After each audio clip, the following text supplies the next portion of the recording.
His excitement bubbles over when he sees that there's a Buddha heart lotus monster in the game, just like he hoped. He eagerly commands his skeleton ant to go in for the attack. The skeleton ant leaps into action, while the Buddha heart lotus counters with red laser energy blocks. But these lasers barely make a dent in the ant. As the flower starts to sink back into the water, our boy grins, thinking the flower is running scared. So he tells his ant to finish it off. Just as the ant is about to strike, the flower's giant jaw snaps open, full of sharp teeth, and swallows the ant whole. My guy's grin fades, and his confidence shatters as he realizes the flower had a sneaky trick up its sleeve, leaving him feeling frustrated and tricked. Since he can't do much and can't get close to the swamp without his skeleton ant, he decides to head to the restricted zone Li Xuan mentioned. Even if he dies, he figures it won't be a big deal, since he kind of wanted to die and get respawned anyway.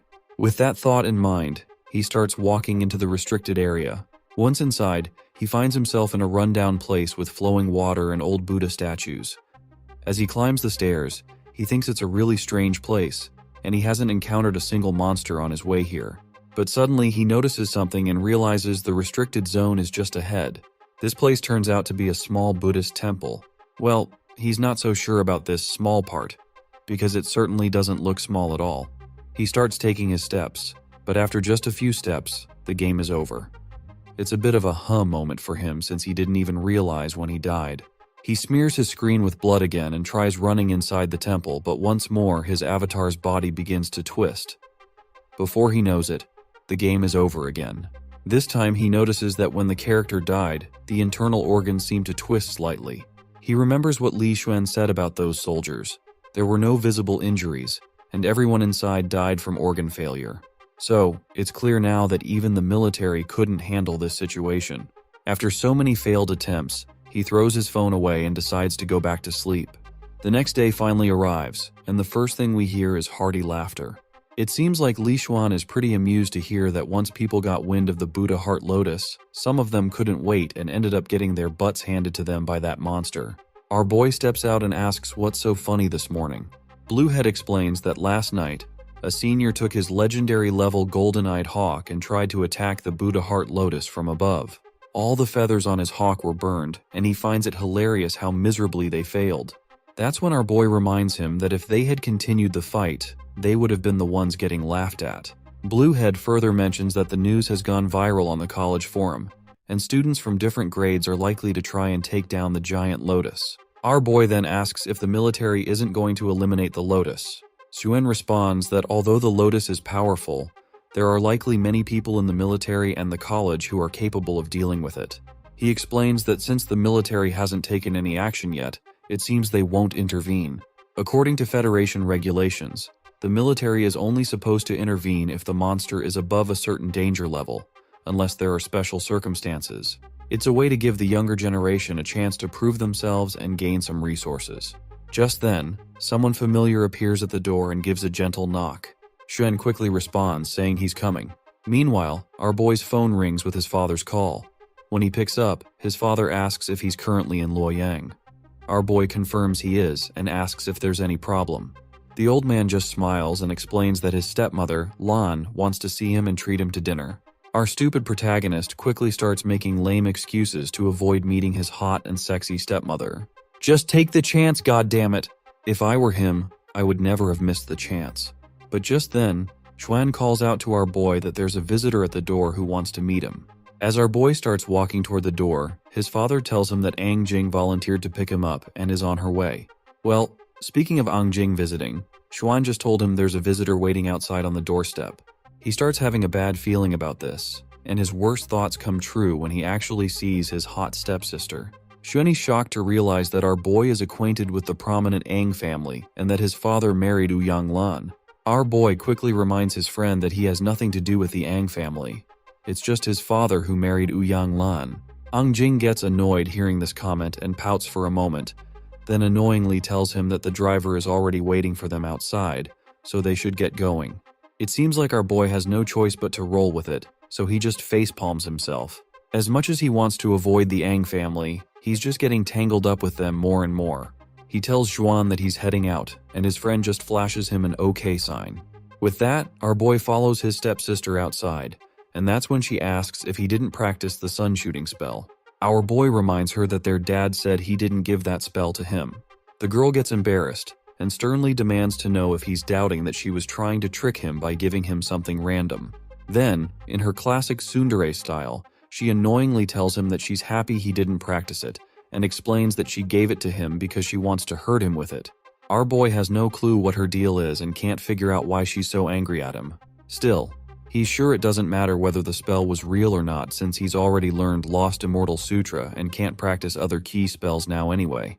She tells him to get in the car, and once they're inside their luxury ride, we see someone secretly taking photos of our boy. These people appear to be from the FBI, and they've already created an entire profile on him. The assistant explains to their senior that Joe graduated from Guida High School, was seated second in his school, and was an excellent student overall. Currently, he's staying in Luoyang, which explains why they failed to find him back in Guida province. The senior deduces that our boy seems to have nothing to do with Jing Deoxian. However, the assistant reveals she's found something very interesting.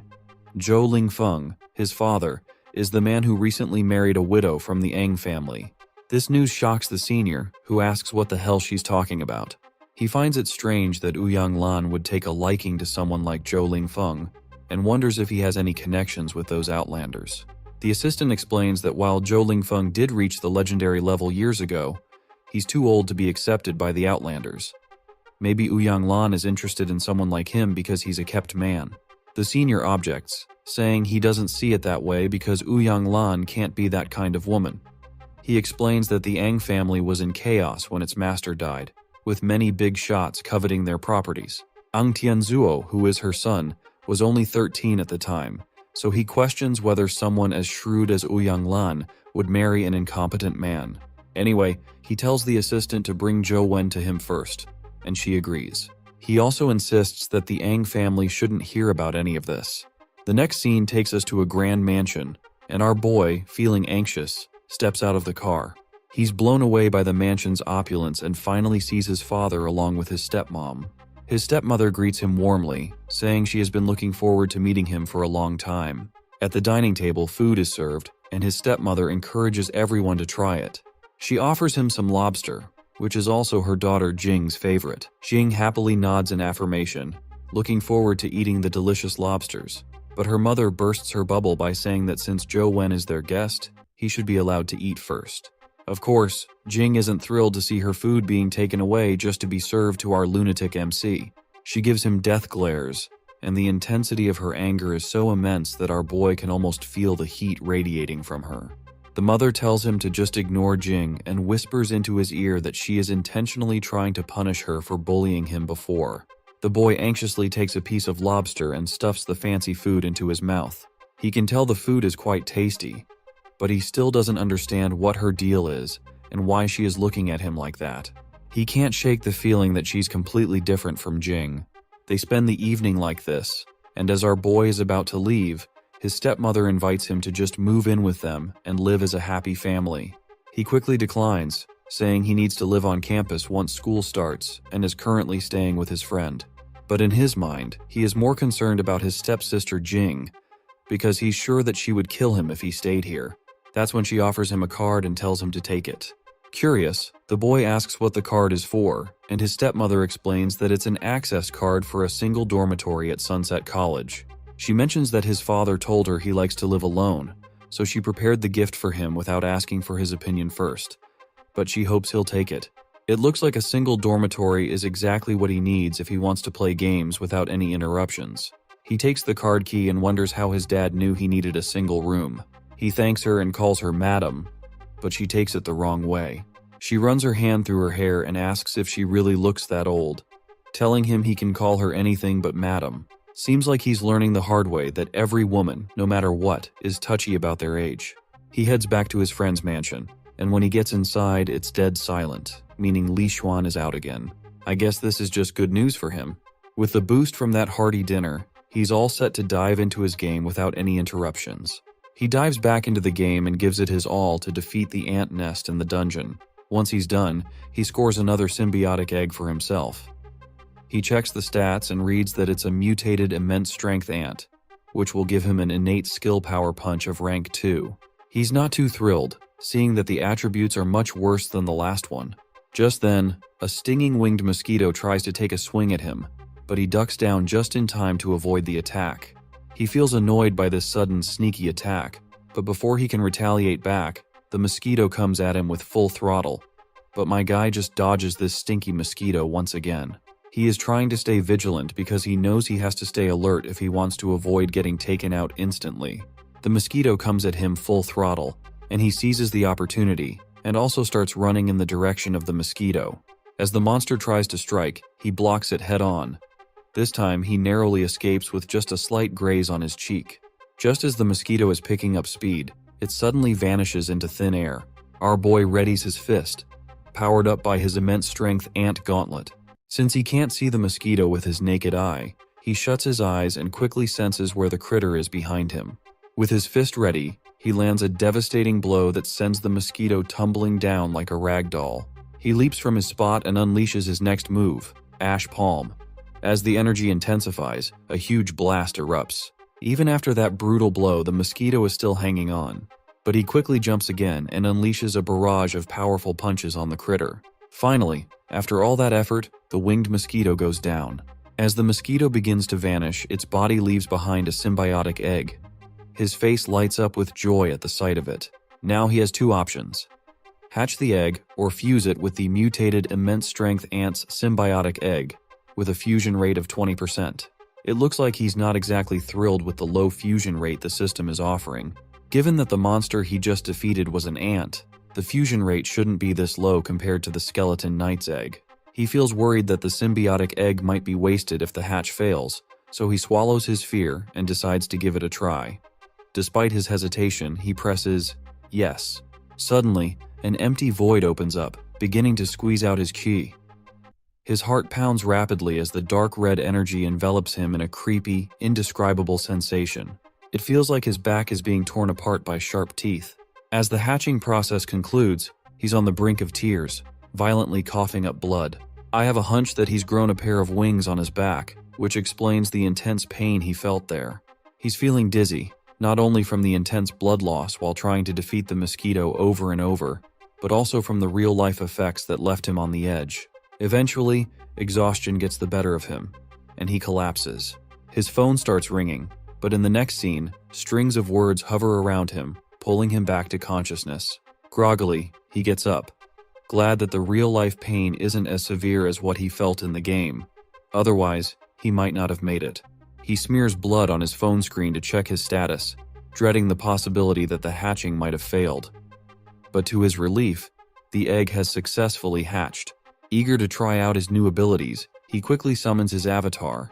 When the silver-winged mosquito finally materializes, what he sees leaves him utterly devastated, because it's just a tiny mosquito.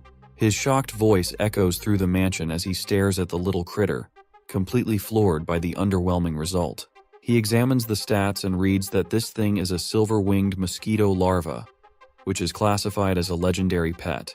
He has no clue what a larva actually entails, but he brushes it off and notes that the attributes are surprisingly poor for a legendary creature, especially considering how ferocious it was when it tried to kill him. Despite its weak attributes, it does look kind of cute. Suddenly, his phone beeps, and the system announces that the silver-winged mosquito is feeling pretty hungry, so he better feed it right away. He's clueless about what this little critter is supposed to eat, but when he presses the yes button to feed it, a system window pops up, asking whether he'd like to feed it the mutated skeleton ant or the mutated immense strength ant. Zhu is frustrated to see that this little critter has such picky tastes. He certainly doesn't want to sacrifice any of his other symbiotic pets for it. He starts grumbling about who designed this trash mosquito that can't simply eat regular monsters from the game. Meanwhile, the little guy, still cute as ever, is drooling and eagerly showing signs of hunger, ready to devour anything to satisfy its appetite. With no other options left, he reluctantly proceeds to sacrifice the symbiotic egg of the mutated immense strength ant. As soon as he presses the button, energy swirls around the little critter as its hunger is finally being fulfilled. Once he's done feeding, he decides to check out the critter's symbiotic form since this baby version isn't likely to be much help in a fight. As the mosquito morphs into its symbiotic form, a pair of wings sprout behind his avatar. He excitedly takes to the air, testing out his newfound ability to fly. The speed is exhilarating, and he feels a rush of thrill from such immense power. The wings grant him impressive agility, although they can't lift him too high. He realizes that while he can maneuver deftly at low altitudes, his flight is limited to just a few meters off the ground. Since he can now fly, it seems pointless to continue hunting ants, so he decides to dive deeper into the depths of the caves, ready to explore what lies ahead. As he ventures deeper, more and more ants start popping up, and the path keeps getting narrower and narrower, with monsters crawling around everywhere. When he finally looks at the scene from a bird's eye view, he sees countless critters, and he's totally lost on how he's going to fight them off. But then he remembers he can fly, so he figures he can just zip right over their heads without getting hurt. Unfortunately, that plan doesn't work out as expected. The little ants quickly band together and form a giant hand, which lashes out at him, swarming him from all sides. Once he is stuck inside this swarm, light starts leaking from the horde of ants. Using his ash palm skill, he obliterates all those pesky ants surrounding him, clearing out the entire area. The impact is so intense that it punches a hole in the ground, and he starts falling into a place where there's nothing but a single boulder. Just when he thinks he's safe, he notices something near the boulder. It doesn't take him long to realize he's stumbled upon an ant nest, and now those critters are heading straight for him. Once he's overrun by the flying insects, his avatar eventually bites the dust, and he's pretty banged up. It's a real shame he can't explore the dungeon any further, as he'll need his silver-winged mosquito to recover before he can use those sweet wings again.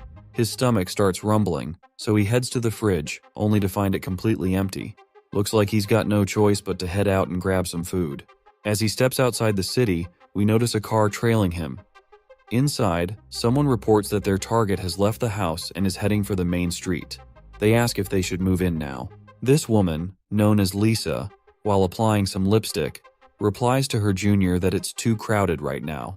Since Chow asked them to stay undercover, she reassures them that she'll handle the situation. As our boy strolls down the footpath, the girl quickly positions herself in his path, making sure she looks absolutely smoking hot. She's determined to charm him as soon as he lays eyes on her. While he's still walking, completely unaware of what's coming, the lady hides behind a wall, waiting for the perfect moment. Eventually, she steps out and pretends to be clumsy, falling to the ground. Without missing a beat, she puts on a show with fake tears and calls him a handsome fella, asking him to help her up. But our guy, being the Giga Chad he is, just walks right past her without giving her a second glance. This response really ticks her off. What bothers her most is that this brat didn't even acknowledge her beauty. She then stands up and starts chasing him, ready to use her final trump card as a last resort. Meanwhile, our boy is lost in thought, mulling over how easy it must be for people who can fly to enter the lotus pond. However, figuring out how to deal with the blood-striped Buddha heart lotus is still a puzzle he needs to solve. Suddenly, the girl grabs his hand and asks why he's walking so fast. Zhou, confused, asks her who she even is. She replies that she's lost and hurt herself when she fell, so she's just asking for a little help. Hearing this, Zhou pulls out his phone and dials 911, telling her that help will be on the way soon. But she quickly insists that he put his phone away and just take her home. Zhou remains unhinged and says he's heading out for dinner and doesn't have time to waste. Frustration builds up for the lady with every passing second. Her pride is wounded, and she's reached her limit. Deciding she's had enough, she unleashes her powers and lunges at him, ready to knock him out and take him back by force. A violent explosion erupts from their clash, and as the dust settles, the woman is left standing alone while our boy quickly flies up and stands above a signboard. It doesn't take long for him to realize who she is, and in his memory serves right, she's one of the federal agents who were after Jing Daoxian that night. It seems she underestimated him. He's actually more agile than she anticipated. Growing more serious, she starts summoning fire. Meanwhile, our guy dials 911 and reports that he's being attacked. Seeing this, the girl grits her teeth, because if the police see her attacking him, her identity could be exposed, and she doesn't want to attract any unwanted attention. Reluctantly, she starts walking away, telling him that she's letting him off the hook this time. With that, she disappears from view. The boy lets out a sigh of relief and jumps back down, and he is still curious about why the Federation would be after him when he hasn't committed any crime. As he thinks it over, it suddenly dawns on him that he might be mistaken for Jing Daoxian's accomplice. He quickly calls his friend Li Xuan, and when his friend picks up, he sounds genuinely surprised and pleased to see that our boy is actually calling him by his own will. But our boy doesn't waste time catching up, and tells Xuan to find a private place because he has something important to reveal.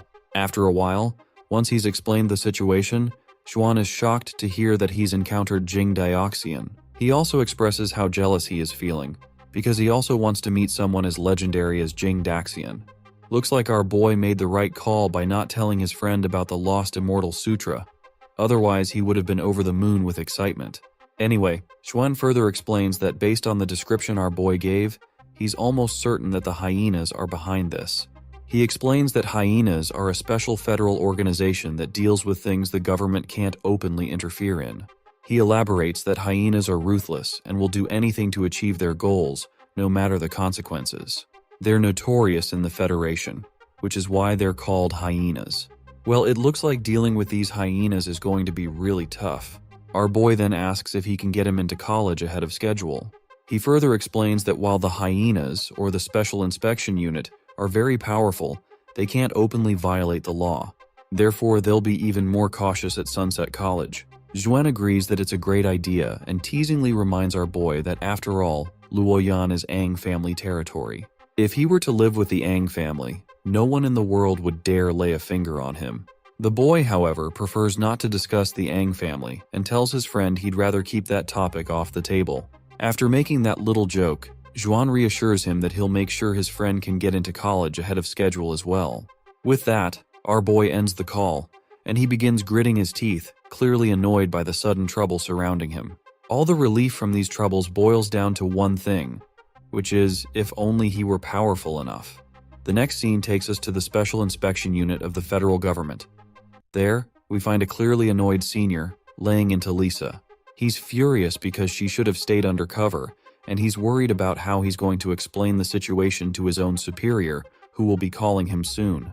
Lisa quickly apologizes, saying it's all her fault. She admits she misjudged the situation and as well as our boy's preferences and his strengths. She then puffs out her chest and requests another chance to make things right, promising to deliver positive results this time. But the senior tells her that it's not so easy to get a hold of Zhou Wen now.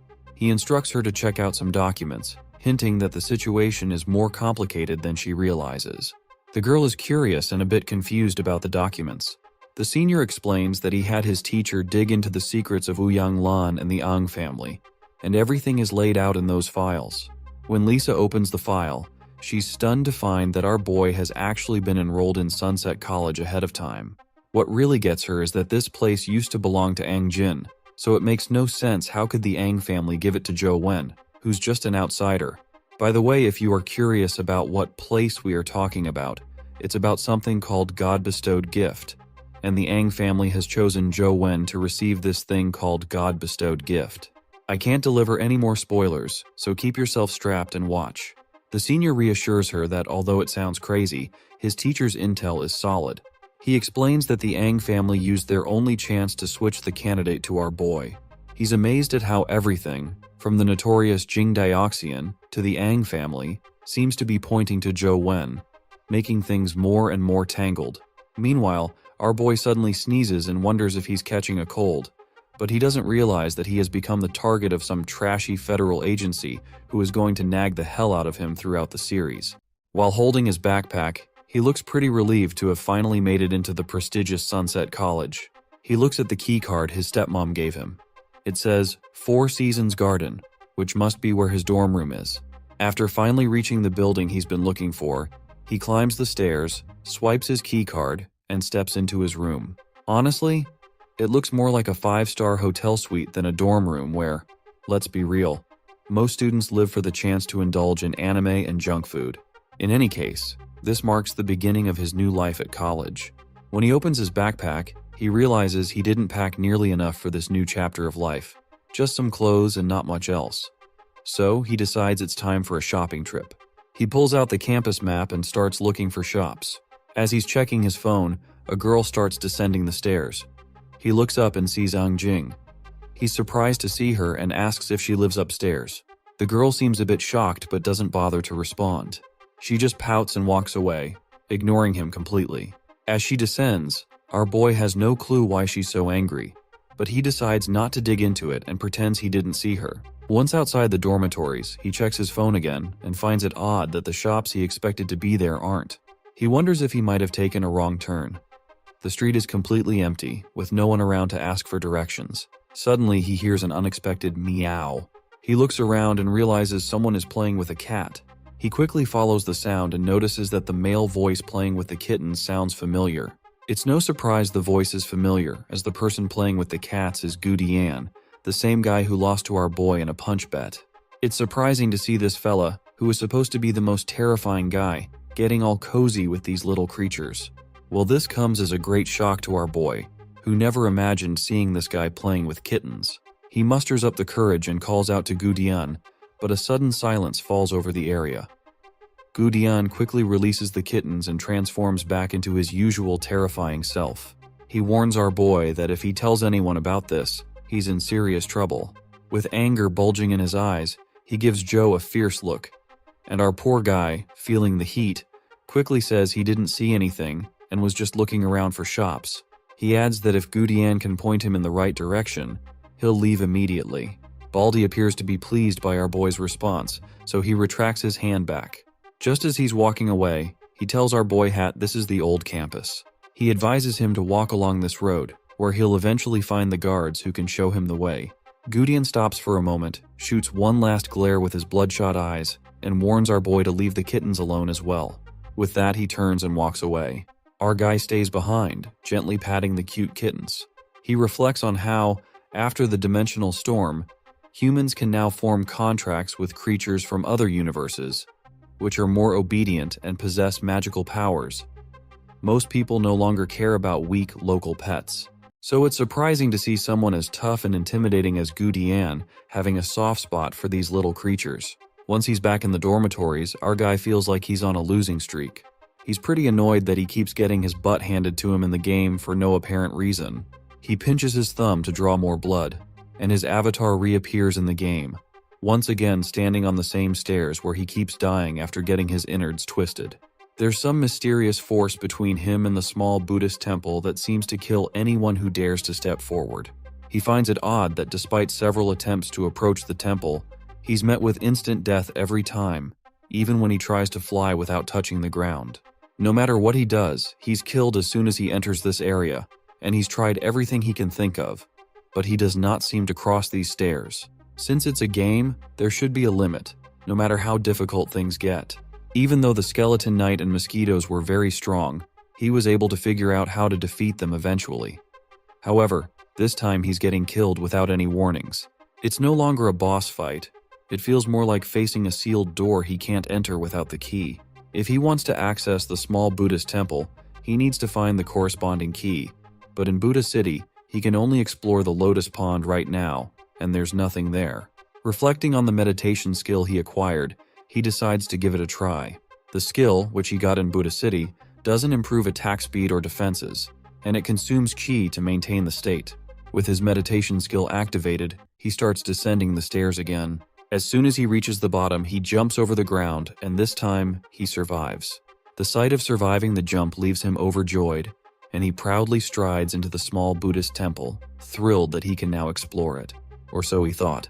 Activating the meditation skill is consuming a massive amount of ki, and he's about to get screwed over. Eventually, he dies again, but summons his blood avatar back, only to be thwarted once more as his Kwai drains at lightning speed. He frustratingly pinches his thumb to draw blood and summons his avatar again. This time, he runs like a maniac, determined to rush through the chi draining area as fast as possible. But before he can reach the other side, his ki bar depletes again. Not giving up, he pinches his finger, letting a drop of blood fall. He reflects on how his speed isn't quite fast enough to get him through to the small Buddhist temple, so he starts to consider using the mosquito instead. He is feeling pretty smug after activating the wings, and he is pretty sure that he's finally going to make it. But then, just as quickly, his smugness evaporates as his chi depletes even faster. Sure, the wings increase his speed, but they also drain his chi at a ridiculous rate, especially when combined with the meditation skill. He grudgingly finally admits that it's impossible to get through this area with just a rank 7 meditation skill. The only option left is to use skills at higher ranks. He decides that maybe he should explore the lotus pond again, hoping to find something useful. Just as he's about to set off, his phone rings.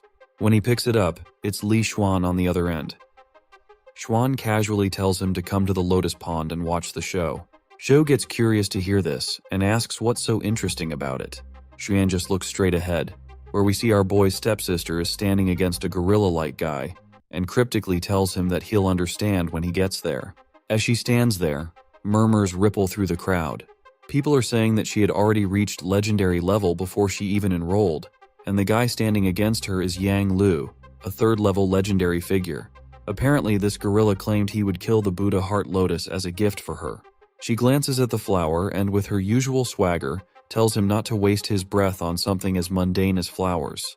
She's confident that he's just all bark and no bite and couldn't possibly defeat the blood-striped Buddha Heart Lotus. Her remark infuriates Yang Lu, who feels humiliated by her dismissal. On the other hand, Xuan is impressed to learn that the flower's actual name is the blood-striped Buddha Heart Lotus, which confirms that she has thoroughly investigated the monster. We then also see this lackey, Miantu, from earlier chapters. He points out that Yang Lu is trying to impress the Ang family, which is why he's putting on this show. Xuan points out that while the Yang family is famous, they are nothing compared to the Ang family. Heck, even the Yang family's business relies on the Ang family, and Ang Jing would never be interested in someone like Yang Lu. The lackey agrees, adding that the only person truly worthy of her is Li Xuan himself. But the boss quickly shuts his lackey down, saying he's not interested in Ang Jing at all. After all, he's not the type to clap cheeks of his friend's sister, and that friend, of course, is our boy. When our boy finally strolls into the scene, he looks at his stepsister and asks Xuan if he really called him here just to show off his sister. The playboy just smirks and says that's not the main event. He points out that his sister has an admirer, and as her brother, it's his right to check out the man who's fallen head over heels for her. Meanwhile, Yang Lu is seething with anger after the humiliating rejection from our stepsister. He's confident that once he takes down the blood-striped Buddha Heart Lotus, he'll make her swallow her words and accept his gift. But the girl dismisses his promise as pointless and tells him to stop humiliating himself. That's the last straw for Yang Lu. He summons his pets, and two white eagle-like birds appear in the sky. Miantu is awestruck to see these legendary-level silver-eyed eagles, and there are two of them no less. The cocky Yang Lu barks orders to his pets, and they quickly zoom towards the lotus flower. The lotus flower does not sit idly either, and fires a red laser again, smashing directly into one of the eagles. Yang Lu just laughs it off, saying that such puny tricks can't hold back his pets. As those eagles disperse that red blood laser attack, they strike back at the flower, which leaves Miantu awestruck once again. He is blown away by the fact that those feathers are immune to blood erosion. I guess it's no wonder they're at the legendary level. By now, he is pretty sure that Buddha Heart Lotus might actually be at risk of being plucked out after all. But just then, our boy throws in his 2 cents, saying that it's not going to be that simple, and that the battle is far from over. As the eagles continue to scratch at the formidable petals, the lotus flower begins to awaken. The petals unfurl, and the eagles quickly retreat. The flower gives the pesky monsters a cold, menacing look, sending a chill down Yang Lu's spine. Seems like it's clear to him that he's bitten off more than he can chew. Xuan explains that, in theory, most of the lotus creatures are weak, but this one is a completely different species. However, it seems this cocky gorilla isn't ready to back down without a fight. He quickly turns his eagles into fiery beasts, which are resembling the reincarnation of phoenixes. With their fiery forms, they charge at the lotus flower at lightning speed, deploying their golden claw ability. But the flower quickly hides behind a red crimson shield, stopping the phoenixes before they can deliver any devastating damage. The gorilla is stunned to see that the flower even has a defensive key fighting skill. But that is when he also realizes that the blood shield only defends against attacks directly around it, so he decides to keep the flower occupied with his phoenixes, while he sends another phoenix eagle to attack from above, where the flower is unguarded. Our boy quickly realizes that the gorilla is about to attack from above, and this triggers a memory of his past game experience, where the monster devoured him from above. He screams that it's a literal trap. But before the gorilla can make sense of what he's saying, his eagle has already reached the mouth of the lotus. The monster's giant mouth, lined with sharp teeth, opens wide, and in a split second, one of the fiery eagles is gulped down in a single chomp. The flower lets out a satisfying burp after having a roasted bird for dinner. The onlookers are stunned to see this horrifying sight, and Yang Lu just lost one of his precious eagles in one fell swoop. Even Yang is baffled by what just happened. He quickly recalls his last remaining familiar, and all he can do now is grit his teeth in frustration. That's when the guy starts strutting toward our boy, towering over him like a big shot. With his usual swagger, he asks how in the world our boy knew it was a trap. Well, Zhou can't exactly spill the beans that he's already battled this beast in the game, but thankfully, Miantu jumps in and says, "Of course Zhou knew it was a trap. After all, he is ranked second in the real combat test of Guida province." The gorilla just laughs it off, and Miantu just doesn't let it slide. So he asks this cocky guy, "What's so funny, huh? Don't you feel even a little regret for losing your silver-eyed eagle? If it were me, I'd have dug a grave and crawled into it out of sheer embarrassment." Yang Lu gets pretty ticked off and demands to see how the guy ranked second is going to take down the lotus. Miantu confidently responds that Zhou can handle it with ease, and it's going to be a piece of cake for him, unlike Yang Lu, who's just made a fool of himself in front of everyone. Meanwhile, our guy stays silent, as he is not sure what to say. That's when his stepsister comes rushing in. She gets right up in his face and asks if he can actually take down the blood-striped Buddha heart lotus. Once again, our boy isn't sure what to say. As much as he hates to admit it, he hasn't actually defeated the blood-striped Buddha in the game, and the lotus here is showing off some moves that didn't appear in the game either. But with her sharp gaze boring into him, and he doesn't want to look like a coward by admitting he can't handle it. So he just clenches his fists in frustration. Meanwhile, the gorilla starts chuckling and points out how Zhou looks pretty scared, saying that talking is the only thing he seems good at. That's when Li Xuan chimes in, and he expresses his desire to join our boy to defeat this monster. The gorilla is pretty startled by this unexpected development, because he didn't expect the famous playboy of the Li family to get involved. But then he starts grinning, thinking that even the silver-eyed eagles couldn't handle this. So they're just daydreaming if they think they can take down the monster. With that, the gorilla agrees and says he's looking forward to seeing their plan in action. A little while later, the crowd has gathered on one side, while our boy and his two allies are on the other side. Li Xuan is visibly pissed that Miantu provoked the gorilla and dragged them into this challenge. But our boy reminds him that pinching this dude's cheeks isn't going to help now, because they have already accepted the challenge, so they better focus on their next plan. Zhu is pretty confident, even though his blood avatar wasn't enough to take down the monster before. He's sure that with all three of them working together, the outcome might surprise everyone. Especially since Li Xuan has two legendary level creatures on his side, giving them a better shot at victory. The only hitch is figuring out how to get into the lotus pond. Zhou admits he can't rely on his skeleton ant alone, and can't protect all three of them during the fight. Zhuan also points out that he doesn't have any flying creatures, and his new sky conch can barely manage to stay airborne.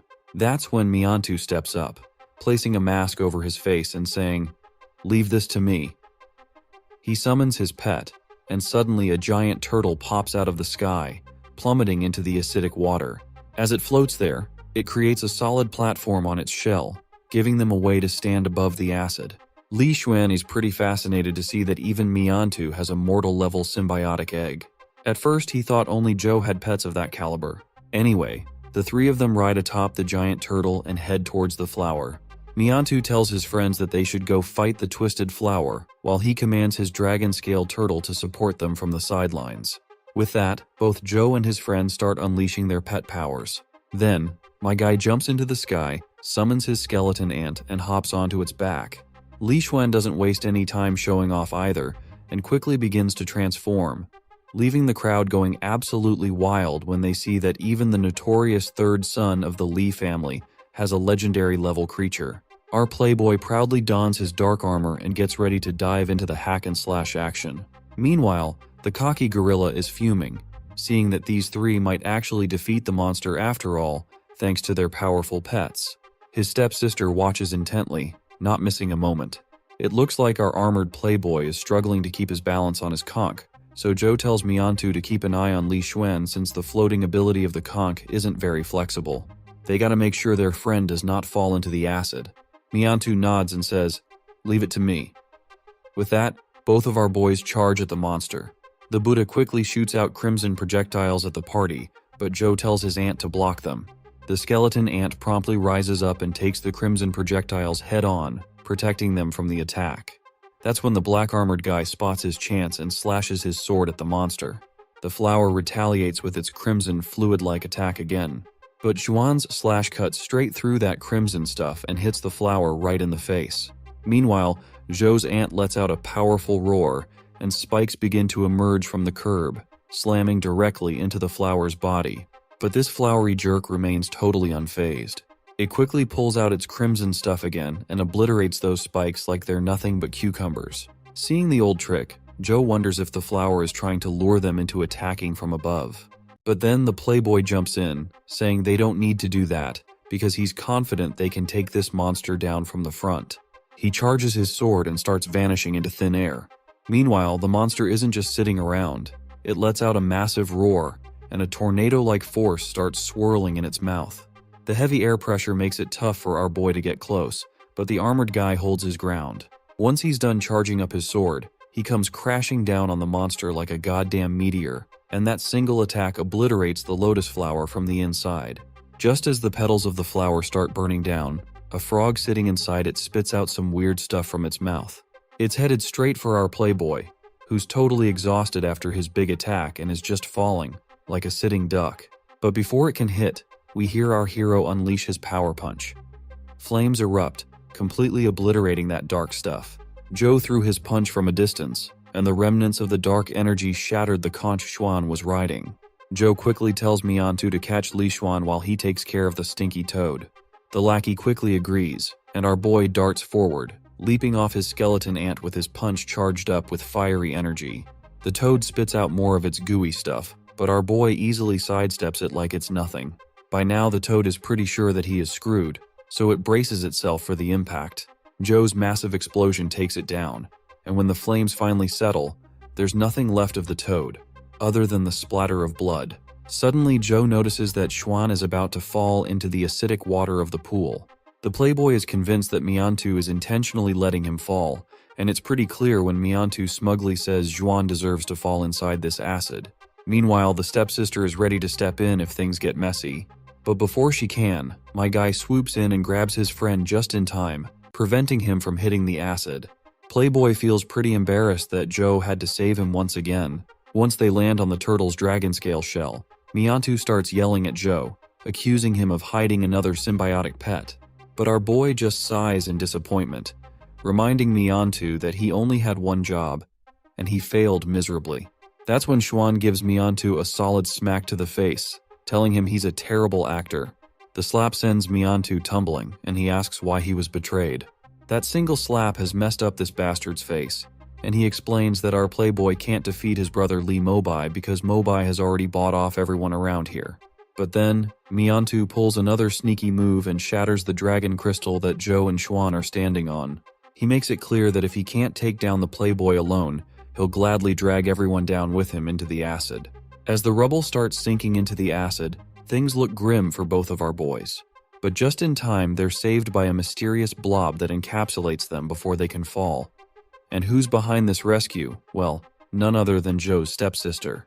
The next scene takes us to the investigation office at Sunset College. There, both boys are grilled by the officer, and after taking in all the info, the officer tells them to just leave. Once they're outside, Li Xuan is feeling utterly disheartened, wondering why everyone seems to be gunning for him. That is when our boy asks him why his brother has such a vendetta against him, and why he's going to such great lengths to kill him. Li Xuan explains that he and his brother, Li Mobai, have been almost estranged since their eldest brother passed away. While Mobai is busy running the family business with their father, he himself been living the easy life. Zhou's curious why Mobai's so set on taking him down if it's not about power or wealth. Xuan says it's not about anything so trivial. Our boy presses for more details, and Xuan suggests they find a private spot to chat. There might be spies around. A while later, we see a bunch of cola cans scattered around, and it looks like they're back in Zhou's dorm, and our boy is not too thrilled to see his friend littering all over in his room. Wan kicks off the conversation by asking if Zhou knows the difference between creatures of different levels. He explains that they're categorized into mortal, legendary, epic, and mythical, and the higher the level, the bigger the gap. Eventually, the power gap becomes so huge between the mortal and mythical class that the mortal class is like ants compared to the mythical creatures. So, with that in mind, he asks his friend how the humans, who are in the mortal class, killed the very first mythic class creatures despite this huge power difference. Joe cuts to the chase, pointing out that all this is well documented in the books. He explains that after 3 days and nights, the original 6 epic heroes of the Federation managed to kill it. But Xuan dismisses this as hot air, reminding Joe that even with the biggest strength gap, 100 epic heroes wouldn't have made it, let alone 6. The real reason the mythical creatures were defeated was because humans had mythical symbiotic creatures on their side. Joe is shocked to his core and can't make sense of it. He questions how they could obtain mythical symbiotic pets before even killing the mythical creatures, since typically, the eggs can only be hatched after the creatures are defeated. Li Xuan explains that this is a god-bestowed gift. He reveals that someone bestowed the power to kill mythical creatures onto the 6 heroes, and that power was in the form of a larva of the mythical creature. Joe dismisses the idea as a bunch of groundless legends, but Xuan explains that the Federation has set up a top-secret department to handle and hide the deeds of the 6 heroes, and most people aren't aware of it. He further explains that his department is responsible for selecting specific individuals to receive the god-bestowed gift, just like the 6 heroes did. Joe starts to seriously consider if this god-bestowed thing might actually be true, though he's unsure why Li Xuan is sharing this information with him. But then everything starts to click in Joe's mind. He asks if it's really true, and the playboy proudly confirms it. He reveals that his father has appointed him as the first heir to receive the god-bestowed gift in his family, and the only way Li Mobai can claim the qualification rights is if he kills Li Xuan. The next morning, we see the blue head sleeping soundly while Joe is busy twiddling with his phone. He remembers the warning Xuan gave him last night about being careful because he's messed up Mobai's plans more than once by saving Xuan's life, and now Mobai might be gunning for him too. All these thoughts are fueling Joe's drive to dive deeper into the game and get stronger. As he's totally hooked on playing, a system window pops up with a notification, which says that Silver-Winged Mosquito is really hungry. Joe can't help but feel frustrated and mutters to the system, "Do you even know how much a symbiotic egg costs?" But at the end, he realizes that he has no choice but to feed it if he wants to grow his little buddy. The only way to acquire eggs is by taking down these monsters, who tremble in fear as they see Joe approaching with his bloodshot eyes. In the college, a crowd of students gathers to watch footage from yesterday, where our boys took down the monster with impressive ease. The students are amazed by Li Xuan's legendary creatures, especially since they've heard he's only at the ordinary level. Joe's performance as a supporting role also garners respect, and many think that if their third teammate hadn't betrayed them, they could have destroyed the core of the Lotus. Girls are buzzing about that fight as well, particularly captivated by how charming Li Xuan looked while fighting. They turn to Wei Yang, who is Li Xuan's sister by the way, and ask if she can bring her brother to meet them sometime. But it seems like Wei Yang is busy watching her own love interest, who is our boy of course. She smiles as she sees him in action on the video, clearly enjoying the show. In the Federal Investigation Unit, the team's glued to the footage of Zhou Wen's battle. They're pretty blown away by how he dodged that poison toad's attack and landed a punch that took the creature out in one hit. Lisa chimes in, saying that Zhou Wen's physical skills alone can't explain that kind of move. She figures he's probably using a top-tier key spell. But, she adds, the records show he's been practicing bitter meditation, which isn't exactly cutting edge. The senior investigator agrees with Lisa's observations but adds a layer of intrigue. He recounts that while he was in Guida province, he caught a brief glimpse of Zhou Wen's abilities. During that time, Zhou's skin had a slight jade luster, a sign that he was practicing bitter meditation. Now, that feature has completely disappeared, which suggests he may have abandoned the practice. Lisa asks if the senior suspects that our boy is not pursuing bitter meditation after years of dedication, and if so, who might have provided him with a higher-level key spell, which forced him to abandon the bitter meditation. The senior pauses for a moment, then drops 2 names which pop up in his mind. The first one is the Ang family, and the second one is undoubtedly Jing Daoxian. Well, we all know that it's Jing Daoxian who gave our boy the chi technique known as the Lost Immortal Sutra. The old man can feel his own technique weakening, which only means our boy is awakening his own powers. Back at the headquarters, the senior explains that our boy met his stepmother, Ouyang Lan, recently, and even if she had given him a new chi spell, there wouldn't have been enough time for him to master it. So, if they rule out the Ang family, the only real suspect left is Jing Daoxian. The senior then orders Lisa to charge Zhou Wen with being an accomplice of Jing Daoxian and to apply for a cross-district arrest warrant, because it's finally the time they interrogate our boy face to face. Lisa agrees immediately, and as soon as she pulls up the system window, she opens up Zhou Wen's entire profile. She's really looking forward to catching him and giving him a taste of what's coming. The woman then asks if the Ang family will protect our boy in college. The senior reassures her that as long as they get the warrant, they won't have any reason to protect him under federal law. Plus, since both Ang Tianzhou and Ang Jin have been messing with him, it's clear they don't want Zhou Wen to fight for the God-bestowed gift. Maybe they never really wanted to protect him in the first place. We then see our stepsister again, looking a bit hesitant before entering Zhou Wen's apartment. She stands there, reflecting on past memories. She recalls asking her mom why she chose our boy to be the candidate of the God-bestowed gift. She admits he's talented, but talent alone isn't enough to make him succeed. Besides, he's a gaming nerd, always glued to his phone whenever he gets a chance to play. But that's when her stunningly attractive mom, with a great figure and all, admits that she's already made her decision and would rather argue than change her mind. In the present moment, this is really irritating the girl. She's determined to prove to her mom that she's way better than him. She eventually decides to knock on the door, but before she can do much, Joe opens it himself, still glued to his game. It takes him a moment to realize Ang Jin is standing on his doorstep. The arrogant stepsister then explains that her son's shooting spell is legit, and that he can practice it however he wants. Joan is confused about what her deal is, and whether she's just here to brag about her spell. In his mind, he thinks even if he wanted to practice it, he wouldn't be able to learn it since he already has the Lost Immortal Sutra. She then asks if he still doubts her. If he does, she tells him to show her the flash drive to their father, and he will surely verify it. Joan lets out a sigh at this and finally asks why she even gave him the spell in the first place. The girl replies that it was to prove she's better than him. She then asks if he wasn't upset when she defeated him in high school. Our boy flashes a charming smile and says not at all. In fact, he kind of admires her for it. This annoys her, and she tries to remind him that she defeated him publicly, so it makes sense he'd want to bounce back and get revenge. She explains that she's seen his abilities at the Lotus Pond, and believes he'll reach the legendary level after 3 months of practicing the sun shooting spell. She'll allow him to practice it, but until then, she plans to challenge him again.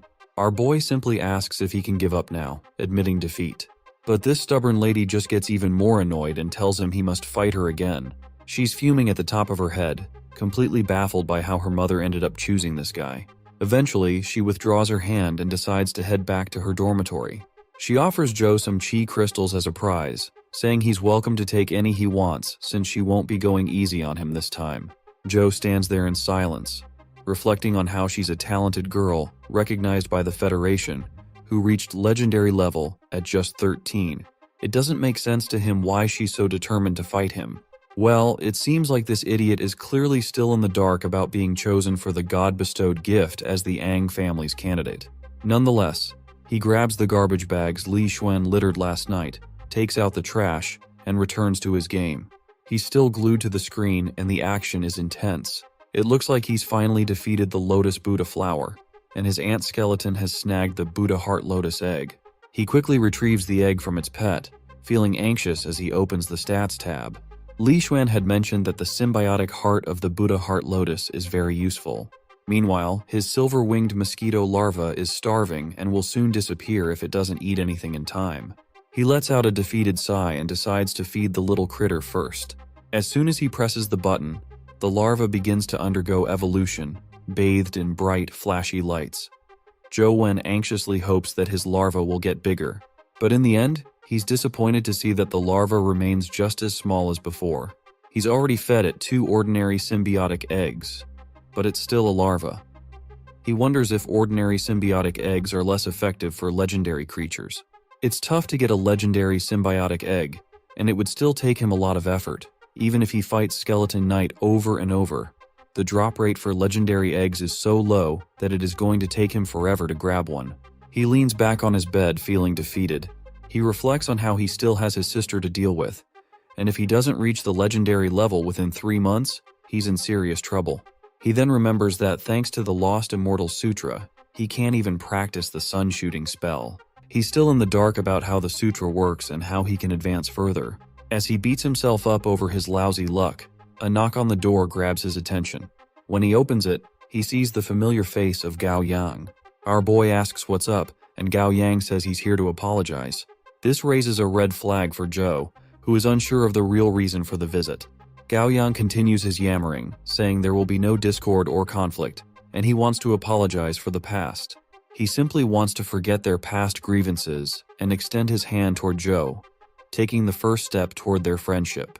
Our boy accepts the gesture of friendship and proceeds to close the door, mentioning that he's in the middle of a game. But Gao Yang tells him to wait because there's actually one more thing he wants to say. He then takes our boy somewhere and introduces him to his friend Haifeng, saying he's brought Zhou Wen here. Haifeng, a newcomer, just smiles and thanks Gao Yang for bringing our boy here. Suddenly, Haifeng moves with such incredible speed that our boy can barely see him. He appears in front of Zhou Wen in the form of a monstrous creature. But my guy remains cool as a cucumber and tells Haifeng that if he really wants to fight, they can just settle it in the arena, so there's no need to make a mess here. Haifeng then snaps his fingers, and the dark red creature begins to disappear.